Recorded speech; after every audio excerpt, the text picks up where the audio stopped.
Moving on to news just coming in, the Enforcement Directorate is conducting searches at the residence of former Maharashtra Home Minister Anil Deshmukh, and this is happening in Nagpur. This is the second time the agency is searching the premises of Mr Deshmukh in an alleged money laundering case, and the agency taking cognizance of CBI's FIR against him in an alleged corruption case as well that was initiated earlier. Let's understand more about this with my colleagues Arvind Gunasekar and Saurabh Gupta joining us both right now. Arvind, to you first on the ED angle here and the link this case has to the CBI FIR as well. Tell us more about what exactly is this case all about. Sonal, based on the orders from the Bombay High Court, the Central Bureau of Investigation had registered a corruption case against Anil Deshmukh in connection with the allegations that were levelled by former Mumbai top cop Parambir Singh. So, taking cognizance of that particular affair registered by the Central Bureau of Investigation, the Enforcement Directorate had initiated a money laundering probe against Anil Deshmukh and others. Earlier also, the Enforcement Directorate conducted the raids at the office premises of Anil Deshmukh and also his residence in Mumbai. This in the first week of June. And now again, what we are seeing is that the Enforcement Directorate is conducting searches at the residence of Anil Deshmukh in Nagpur. So, this is the second time the agency is conducting searches at the premises of Anil Deshmukh.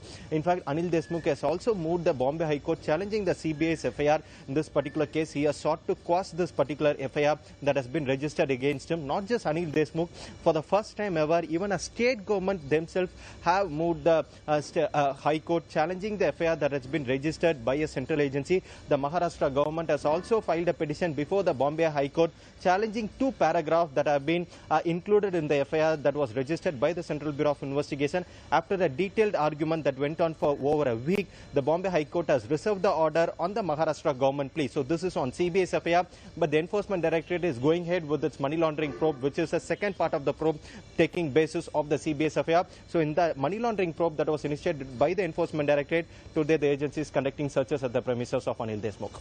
All right, so having understood what this case is all about, there are going to be political fallouts of this as well, and Saurabh joins us on that story. Saurabh, what are some of the reactions coming in from his party and his allies?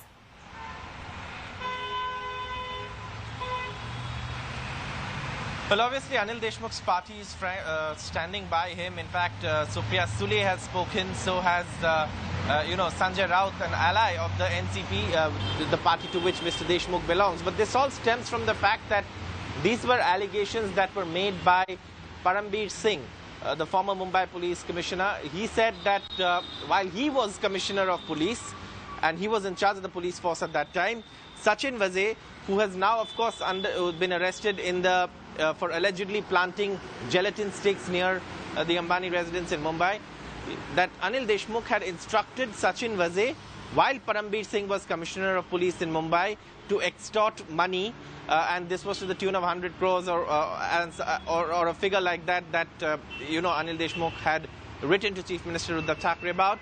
Following which this matter also reached the courts, and then, of course, the CBI was asked to look into it. The CBI, registered a case, and taking off from there, of course, the ED registered a case. But politically, what the opposition parties are saying, that look, the ED is an agency that is often misused by the BJP, which is in power at the center.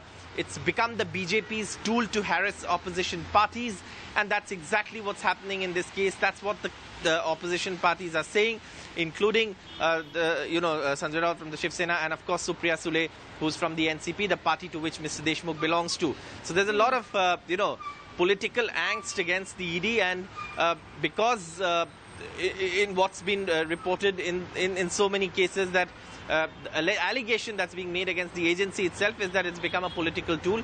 But at this point, the agency, the ED, has searched Anil Deshmukh's residence in Mumbai, and from there, of course, the further developments will take place.